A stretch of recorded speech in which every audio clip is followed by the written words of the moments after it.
কিয়ামত বড় কঠিন হবে। সেই দিন কোনো মায়ের পেটের মধ্যে 3 দিনের গর্ভবতী 3 দিনের বাচ্চা থাকবে। কিয়ামতের নাড়াচাড়ার কারণে, উলটপালট হয়ে যাওয়ার কারণে মার পেটের বাচ্চা ডেলিভারি হয়ে নিচে পড়ে যাবে। 6 মাসের বাচ্চা ডেলিভারি হয়ে নিচে পড়ে যাবে। 7 মাসের বাচ্চা ডেলিভারি হয়ে নিচে পড়ে যাবে।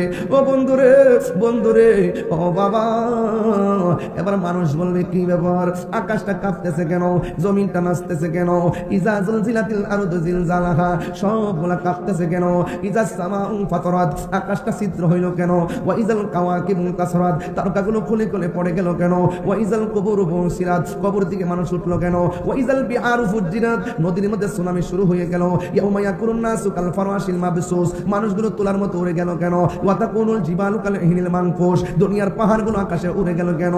ও বন্ধু, এমন একটা লন্ডভন্ড শুরু হয়ে যাবে গো, এই মুহূর্তে দুনিয়া লয় হয়ে যাবে, দুনিয়া কিয়ামত হয়ে যাবে। যিনি ছিলেন, তিনি আছেন, তিনি থাকবেন, জবান খুলে বলুন তিনি কে। এত সাদের জমিন, এত সাদের আসমান, সব ধ্বংস হয়ে গেল। এরপরে মানুষ নীরব থাকবে, সব পানি পানি হয়ে যাবে। একটা হাদিস আমি নিয়ে আসলাম, এখানে উলামায়ে কেরাম আছেন। এরপরে কি হবে জানেননি? কেউ পানির মধ্যে পড়ে আছে, কেউ আগুনে পড়ে আছে, কেউ ঘরের মধ্যে পড়ে আছে, কেউ কবরে পড়ে আছে। যখন অনেকদিন পানি আর পানি, এরপরে আমার আল্লাহ একটা মাঠ সাজাইবো। এই মাঠের ব্যাপারে বলা হয়, এই মাঠটা হবে শাম সিরিয়ার মধ্যে কিয়ামতের দিন। ওই মাঠটার ভিতরে কি হবে? ইউহশারুন নাসু ইয়াউমাল কিয়ামাতি আলা আরদিন, ওই কিয়ামতের দিন সকল মানুষগুলোকে একটা জমিনের মধ্যে একত্র করা হবে। বাইদা আফরা, ওই ময়দানের মাঠ হবে পুরা মাটির মাঠ, তামার মাঠ হবে, গরম হয়ে যাবে।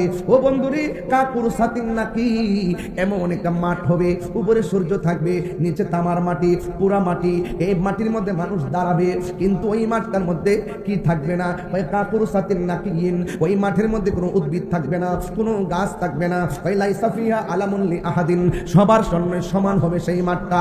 ওই মাঠটা কেমন হবে? আয়েশা সিদ্দিকা রাদিয়াল্লাহু তাআলা আনহা বলেন, একদিন আমি নবীর মুখ থেকে জবান মুবারক থেকে শুনেছি, আল্লাহর হাবিব বলেছেন, ইহশারুন নাসু ইয়াউমাল কিয়ামাতি, কিয়ামতের ময়দানে সকলকে একত্র করা হবে, হুফাতান উরাতান, তাদের পায়ের মধ্যে জুতা থাকবে না, তাদের গায়ের মধ্যে কোনো কাপড় থাকবে না, ন্যাংটা অবস্থায় ওই ময়দানে সবাই যাবে। চিৎকার মাইরা কি আল্লাহু আকবার বলা যাবে না? হ্যাঁ বন্ধু, শুধুমাত্র তাই নয়, আমার নবী বলেন, খতনাবিহীন অবস্থায় জুতা ছাড়া ল্যাংটা হইয়া মাঠের মধ্যে যাবে। এবার আয়েশা সিদ্দিকা বলি, ইয়া রাসূলুল্লাহ, আন-নিসাউ গুরুলাউ ওয়া রিজালান রিজালু জামিআ, নবী গো, নবী গো, ও মায়ের নবী, এটা কেমন মাঠ? এই মাঠে পুরুষও যাবে, এই মাঠে মহিলাও যাবে, পুরুষের গায়ে কাপড় থাকবে না, মহিলার গায়ে কাপড় থাকবে না, আওরাতের কি হবে গো? আল্লাহর হাবিব বলে, ইয়া আয়েশা, আশআল আমরু আশাদ্দু মিন আইয়ানজুরা বা'দুহুম ইলা বাদিন। ও আয়েশা, এই মাঠটা কেমন মাঠ হবে জানোনি? ও আয়েশা, আল আমরু আশাদ্দু মিন আইয়ানজুরা বা'দুহুম ইলা বাদিন। আল্লাহ রাব্বুল আলামিনের হাবিব আয়েশা রে, তুমি আমারে বলছো উলঙ্গ অবস্থায় দেখে ফেলাবে? না রে না, দেখার সুযোগ নাই। এই মাঠটা এমন একটা মাঠ হবে রে, এই মাঠের উঠার সময় গাঁটটারে এমন করে ভাঙ্গা দেওয়া হবে, এবার সামনে অগ্রসর হবে, মাথার উপরে সূর্য থাকবে, বাতের মার যেমন করে টকবক করে পড়ে, মাথার মগজটা খুলে খুলে এমন ভাবে টকবক টকবক করে পড়বে। পুরুষ মহিলা যদিও মাঠে যাবে, একজন আরেকজনকে দেখার জন্য 1 সেকেন্ড কোনো সময় পাবে না, এমন একটা ময়দান হবে। এবার ওই ময়দানে যাওয়ার পরে মাথার মগজগুলো খুলে খুলে ছিটকে ছিটকে পড়ে যাবে। ও বন্ধু, ওই মাঠের মধ্যে একদিন নয়, 2 দিন নয়, 50,000 বছর মাঠে দাঁড়ায় থাকবো। এই মাঠটা হবে পুরা মাটির মাঠ, মাথার উপরে থাকবে সূর্য। এবার কেউ গিরা পানিতে সাঁতার কাটবে, কেউ হাঁটু পানিতে সাঁতার কাটবে, কেউ কোমর পানিতে সাঁতার কাটবে, কেউ গলা পানিতে সাঁতার কাটবে। ও বন্ধুরে, ও বাবা, ও পাড়ার বন্দর বাবা, মাসিহাতা দরবারের পাগলের দলেরা কেন তাহিরি নবী নবী করে, কেন মাসিহাতা দরবার নবীর মহব্বতের সবক দেয়? 50,000 বছর পর্যন্ত ওই মানুষগুলো দাঁড়ায় থাকবে। পানিগুলা কিন্তু সাধারণ মেঘনা নদীর পানির মতো না, এই পানিটা ঘামের পানিটা দুনিয়ার আগুনের চাইতে 70 গুণ গরম। এমন গরম পানির মধ্যে দাঁড়ায় থাকা বড় কঠিন রে। এমন ভাবে দাঁড়াইবো, গিরার গোশতগুলা খুলে খুলে পোল্ট্রি মুরগির পাটনা যেমন করে গরম পানি লাগলে আলাদা হয়ে যায়, এমন ভাবে পায়ের হাড্ডিতে গোশতগুলো আলগা হয়ে যাবে। মানুষের মুখের মধ্যে শুধুমাত্র নাফসি নাফসি এমন ভাবে কাঁদবে, আল্লাহ তার নামটা ধারণ করবে, কিন্তু এই ময়দানে কোন নবী কথা বলতে পারবে না।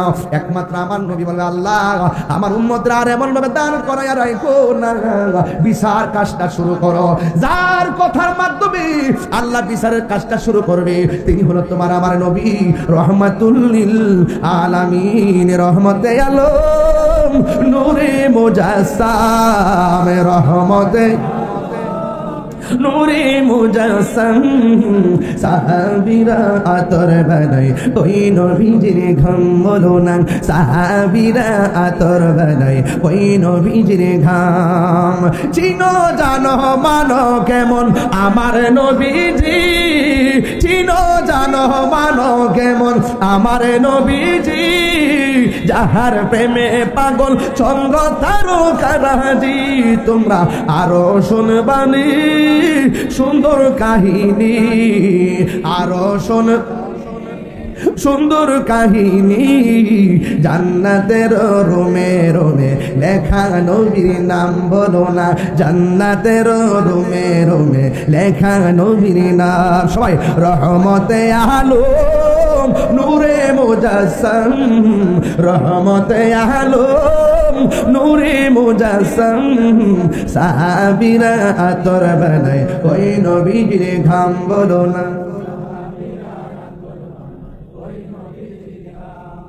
উস্তুনে হান্নানা একরাম খেজুর গাছের নাম, যাকে ধরে খুতবা দিতেন রাসূল আকরাম। গাছটা নবীর বিরহে কাঁদিতে রহে, নবীর কাঁদিতে রহে। হতবাক হইল যত সাহাবায়ে কেরাম, বলুন না হতবাক হইল যত সাহাবায়ে কেরাম। মিনহা খালাকনাকুম ওয়া ফিহা নুঈদুকুম ওয়া মিনহা নুখরিজুকুম তারাতান উখরা। আল্লাহ রাব্বুল আলামিন বলেন, এই মাটি থেকেই তোমাকে সৃজন করা হয়েছে, এই মাটিতেই তোমাকে দাফন করা হবে, আবার এই মাটি থেকে তোমাকে ওঠানো হবে। এমন একটা ময়দানে নেওয়া হবে, এই ময়দানটা বড় কঠিন। বাবা যদি কবরে গিয়ে থাকে, বাবার চেহারাটা চোখের মধ্যে বাসান। আমার মধ্যে কেউ যদি বাবা হারায় থাকেন, ওই বাবার চেহারাটা চোখের মধ্যে বাসান। কাহার যদি মা কবরে গিয়ে থাকি গো, ওই মার চেহারাটা কবর চেহারার মধ্যে আপনার চোখের মধ্যে বাসান। দাদা দাদি নানা নানি আত্মীয় স্বজন যদি কবরে গিয়ে থাকে, আপনার চোখের মধ্যে তাদের চেহারাটা বাসান। আমার সমাজে এমন অনেক নাতি আছে দাদার চেহারা মনে নাই, অনেক সন্তান আছে বাবার চেহারা মনে নাই। এই জন্য আমার নবী বলেন, আমি তোমাদেরকে কবর জিয়ারত করতে নিষেধ করতাম, এখন তোমাদেরকে অনুমতি দিয়ে দিলাম, তোমরা বেশি বেশি করে কবর জিয়ারত করো। আজকে আমি বাড়িতে জুম্মার নামাজ পড়লাম, জুমা পড়ে আমার বাবার রওজার পাশে গিয়ে সব মুসল্লিদেরকে নিয়ে আমি অনেক মুসল্লিকে নিয়ে দোয়া করলাম। বিশ্বাস করেন কিনা জানি না, বাবা রওজার দিকে যখন তাকাইলাম মনে হয় যেন বাবা আমার দিকে তাকিয়ে আছে। এই চেহারাটা ভুলতে পারি না। এই জন্য যার বাবা দুনিয়াতে নাই মাঝে মাঝে কবর জিয়ারত করবেন। আল্লাহর হাবিব বলেন, কবর জিয়ারত করলে মরণের কথা স্মরণ হয়, কবর জিয়ারত করলে দিলটা নরম হয়। আজকে অনেকে জিয়ারতকে পূজার সঙ্গে তুলনা করে, এমন কিছু মুসল্লি সমাজে আছে না নাই? জিয়ারত করা কি হারাম না সুন্নাত?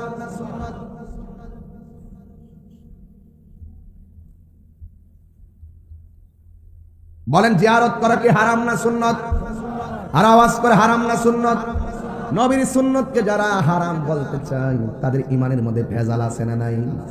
এই জন্য যুবক সবার কথা কান দিবেন না, সবার কথা খেয়াল করবেন না, সবার বয়ান আমল করবেন না।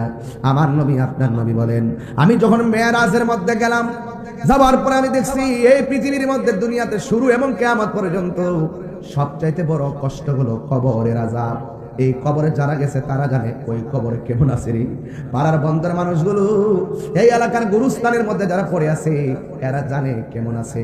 আপনি তো রাতের বেলা ভাত খাইছেন, কবরের মানুষগুলা জান্নাতি খাবার পাইছে কিনা জানেন না। আপনি তো মাহফিল শূন্য ঘরের মধ্যে ঘুমাবেন, কবরের মানুষটা জান্নাতের গালিচা পাইছে কিনা আমরা জানি না। কথা বলেন ঠিক কিনা বলেন? আরে বাবা, তাদেরটা আমরা জানি না। কিন্তু আমরা তো একদিন চলে যাব, আমরা যে কি অবস্থায় থাকবো সেটাও তো আমরা জানি না। কথা বলেন ঠিক কিনা? এই জন্য যাওয়ার আগে, কবরে যাওয়ার আগে আল্লাহর ইবাদত করা লাগবে, আমার নবীকে মহব্বত করা লাগবে। আল্লাহর হাবিব বলেন, একদিন আমি রাতের বেলা ঘুমাইলাম, সুবহানাল্লাহ কোন কেন, আমার নবী ঘুমের ভিতরে স্বপ্ন দেখে কি দেখে না? আপনার আমার স্বপ্নে শরীয়তের দলিল নয়, নবীর স্বপ্ন শরীয়তের দলিল। এই জন্য আমার নবী একদিন ঘুমালেন, ওই ঘুমের ঘরে জিবরাইল আইসা কয়, ইয়া রাসূলুল্লাহ, নবী গো, ও মায়ার নবী একটু উঠেন না, আপনাকে নিয়ে একটু সামনে যাব। ইয়া রাসূলুল্লাহ, নবী গো, আপনি একটু উঠেন না। এবার আমার নবী যে ঘুম মুবারক থেকে উঠলেন, ওঠার পরে আমার নবীর কাছে জিবরাইল আলাইহিস সালাম বলতেছেন, ও ইয়া রাসূলুল্লাহ, আপনি একটু সামনে তাকায় দেখেন কি দেখা যায়। আমার নবী একটু সামনে তাকাইলেন, এবার জিবরাইল সাল্লাম কই, নবী গো, আপনি কি দেখতেছেন? আমার নবী বলেন, আমি দেখতেছি জাহান্নামের ভিতর থেকে উলঙ্গ অবস্থায় পুরুষ নারী বের হচ্ছে, তাদের গায়ের গোশতগুলো আলাদা হয়ে গেছে, হাড্ডিগুলো লোহার মতো লাল হয়ে আছে, আগুন দিয়ে পুরাইলে লোহা যেমন করে লাল থাকে, তাদের হাড্ডিগুলো এমন ভাবে লাল হয়ে আছে। এবার আমার নবী তো উম্মতের কান্ডারি, আমার নবী বলে, হ্যাঁ জিবরাইল, আমার উম্মতগুলো কেমন করে কেন শাস্তি দেয়? জিবরাইল আলাইহিস সালাম বলে, ইয়া রাসূলুল্লাহ, এরা হলো ওই সমস্ত নারী এবং পুরুষ যারা দুনিয়ার ভিতরে জেনা ব্যভিচার করেছে। হ্যাঁ যুবক ভাইরা, ফেসবুক আমাদেরকে এমন একটা ভয়ঙ্কর ফাঁদের মধ্যে ফেলে দিছে, একেবারে কিশোর নাই, যুবক না, তারা কাম সাগরের মধ্যে লাফ দিয়া নিজের ভবিষ্যৎ জীবনটা ধ্বংস করে দিচ্ছে। কথা বলেন ঠিক কিনা? আল্লাহ রাব্বুল আলামিন কোরআনে বলে দিয়েছেন, ওয়াকুলিল মুমিনিনা ইয়াগুদ্দু মিন আবসারিহিম ওয়া ইয়াহফাজুনা ফুরুজাহুম। আল্লাহ রাব্বুল আলামিন বলে, ও মুমিন বান্দারা, তোমরা চোখের হেফাজত করো এবং নিজের সতীত্বটাকে রক্ষা করো। আমার নবী, আপনার নবী বলে, যারা দুইটা চোখ হেফাজতে রাখতে পারবে, যারা নিজের চরিত্রটা ধরে রাখতে পারবে, তারা বিনা হিসাবে জান্নাতে চলে যাবে। এই জন্য মোবাইল গজব থেকে আমাদেরকে সতর্ক থাকতে হবে। কথা বলেন ঠিক কিনা? আমি গতকাল মাহফিলে বলেছি, গতকাল যখন আমি কুমিল্লাতে যাই, চান্দিনা যাওয়ার পর দেখলাম 11 বছর হবে না, 9 বছর ভালো করে হবে না, তার হাতের মধ্যে যখন অ্যান্ড্রয়েড সেটটা দেখলাম, আমি ছেলেটারে দোষারোপ করি নাই। এই অ্যান্ড্রয়েড সেটটি আমার গাড়ির 2 পাশে 3 পাশে যায় ছবি তুলে, আর আমি ড্রাইভারে বললাম তার বয়স বেশি হলে 9-10 হবে, এই বয়সে যার সন্তানের হাতের মধ্যে মোবাইলটা দেখলাম, এই সন্তানের কোনো দোষ নাই, দোষ হলো মা বাবার। দোষকার ছোট্ট ছোট্ট বাচ্চা 2 বছর হয় না, হয় মোবাইল না দিলে ভাত খায় না। কথা বলেন না কেন? 3 বছরের একটা মোবাইল না দিলে ভাত খায় না। আরে ভাত না খেলে না খাইবে, আরে ক্ষুধা লাগলে তো এমনি খাবে। এই সন্তানকে মোবাইলটা দিয়ে তার মেধা শক্তি কেড়ে নিয়েছেন, তার মনোযোগ কেড়ে নিয়েছেন, তার জীবন ধ্বংস করে দিয়েছেন। কথা বলেন, কথা কি রাইট? সঠিক বললাম নাকি? আপনাকে অ্যালার্ট থাকতে হবে যে অবক্ষয়গুলো আমাদের জীবনের, এই যে পোলাপানগুলো মাহফিলে এসেছে, আপনাদের খেদমতে আমি আরজ করব, মোবাইলের মধ্যে যেই মনোযোগ দিয়ে মোবাইল দেখেন, এর 3 ভাগের 1 ভাগ যদি নামাজের জন্য মনোযোগ থাকতেন, আপনি মেঘনা থানায় আর আল্লাহর বান্দা থাকতেন না। এমন মনোযোগ যদি ইবাদতের মধ্যে দিতেন, আল্লাহ রাব্বুল আলামিন আপনাকে বান্দা থেকে আমার আল্লাহর বন্ধু বানায়া নিত। ঠিক কি না বলেন? নামাজের মধ্যে দাঁড়াইলো, তারাবির নামাজে যখন দাঁড়াই, অনেক মুসল্লি দেখা যায় মোবাইল টিপতে থাকে। ইমাম সাহেব কেরাত পড়তে পড়তে রুকুতে যাওয়ার আগে দৌড়ায়া পকেটে মোবাইল নিয়ে রুকুর মধ্যে যায়। এইরকম তামাশা বন্ধ করা লাগবে। কারণ কি জানেননি? আল্লাহর হাবিব বলে, বেনামাজি হইয়া কবরের ভিতরে গেলে ওই মানুষটার 3টা শাস্তি অবধারিত। 1 নম্বর শাস্তি হলো কবরের ডান পাশের মাটি এক প্রান্তে চলে যাবে, বাম পাশের মাটি আরেক প্রান্তে চলে যাবে। এমন জোরে একটা চাপা মারবে, কবরের মানুষটা এমন জোরে একটা চিৎকার মারবে, ও আল্লাহ, ও মেঘনার বাবা, জবানটা খুলে কর না আল্লাহ। এই আওয়াজে মানি না, জোরে বলুন না আল্লাহ, আল্লাহ।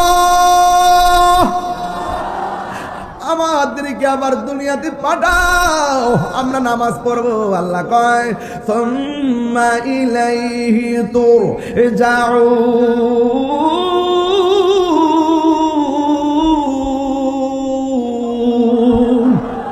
আল্লাহ বলে, না না, আমি আল্লাহ যখন করে মৃত্যু দিয়া নিয়ে আসছি, আর দুনিয়ায় যাইতে পারবে না। একটা ময়দান তোমার ডাকতেছে, ওই ময়দানটা হলো তারাতান উখরা, ওই ময়দানটা নাম হলো হাসরের ময়দান। কথা বলেন ঠিক কিনা? ওই ময়দানে যাওয়ার আগে আমরা নামাজের দরকার আছে না নাই? এই আওয়াজে মানি না জোরে কোন আছে না নাই? একদিন মাটির ভেতরে হবে ঘরে মন আমার, কেন বান্ধ দালান ঘর রে মন আমার, কেন বান্ধ দালান ঘর। আন পাখি উড়ে যাবে পিঞ্জর ছেড়ে, ধরা দামে সবই রবে তুমি যাবে চলে। সবাই কর না, প্রাণ পাখি উড়ে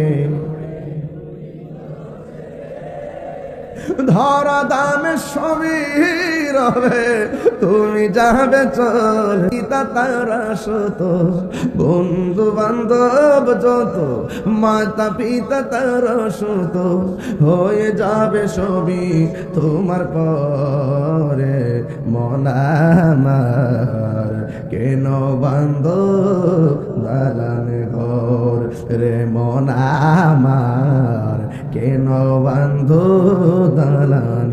একদিন হবে ঘরে মন আমার, কেন বান্ধ দালান ঘর রে মন আমার, কেন বান্ধ দালান ঘর। জোরে জোরে কি আল্লাহু আকবার বলা যাবে না?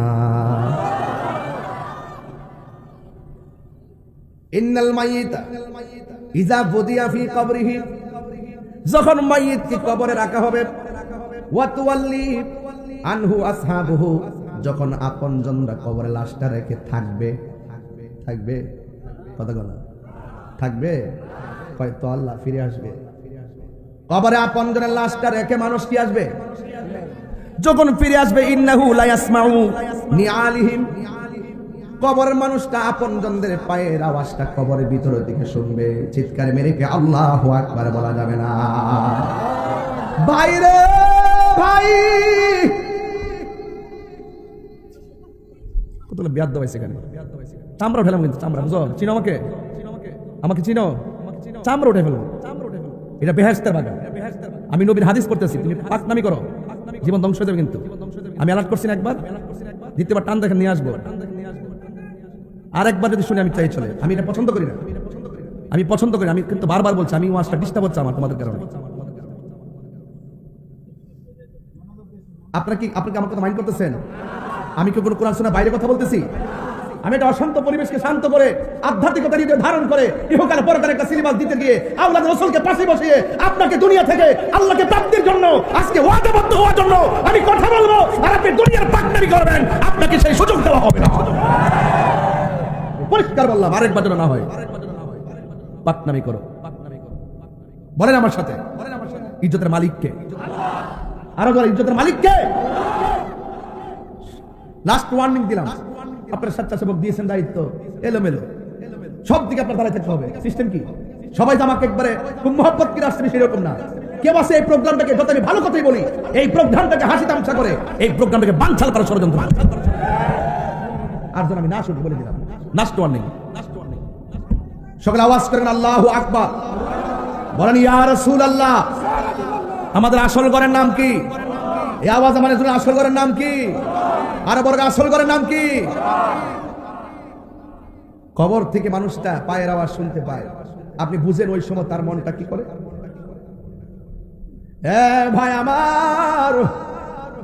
আমার তোরা গোসল করাইলি, কবর যদি থাকলে না।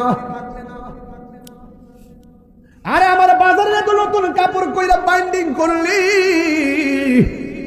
তোরা দি কেউ কবরের পাশে থাকস না। হাজার হাজার মানুষ আমার জানাজার নামাজ পড়লি, একটা মানুষ দি কবরে আইলি না।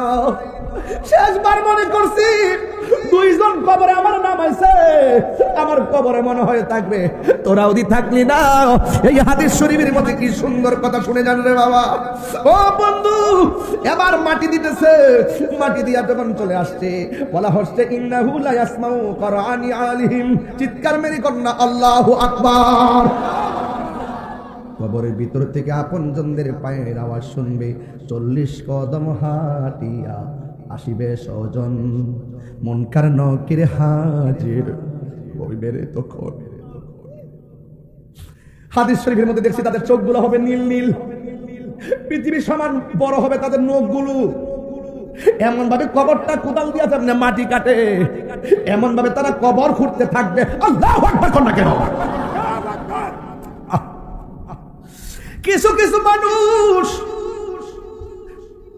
আওয়াজ শুননা এমন বিচলিত হয়ে যাবে গো, দরজা জানালা বন্ধ, ভিতরে আগুন লাগাইলে যেমন হতাশ হয়ে যায়, এমন ভাবে কবরে মানুষগুলো কবরে পাগলের মতো হয়ে যাবে। মানুষ যখন চলে যাবে, ওই আতাহু মালাকানে, মানুষ চলে যাওয়ার পর দুইজন ফেরেশতা আসবে, ফায়াকাদানিহি, ওই কবরে যখন নামানো হবে তখন কবরে দুইজন ফেরেশতা আইসাতে তুল্লা বসাবে। এবার বুঝেননি, কাফনের কাপড়টা এমনি চেহারা ঢাকা থাকবো, এমন ভাবে কাপড়টা সরাইয়া মাথার মধ্যে দইরা কবরের মধ্যে এমনি বসাইব। বুঝতেছে নি, ডাইনে মাটি, বামে মাটি, উপরে মাটি, নিচে মাটি, অপরিচিত দুইজন ফেরেশতা যাদেরকে জীবনও আমরা দেখি নাই। লোকগুলো আয়সা কি করে শোনেন না রে আব্বা, লোকটা আয়সাই বলে, মা কুনতা তাকুলু ফি হাজার রাজুলি মুহাম্মদ, এই নবী সম্পর্কে দুনিয়াতে তুই কি বলতে? ওই ফা আম্মাল মুমিন, ওই মানুষটা যদি মুমিন হয় সে বলবে ফায়াকুলু, সে বলবে আশহাদু আন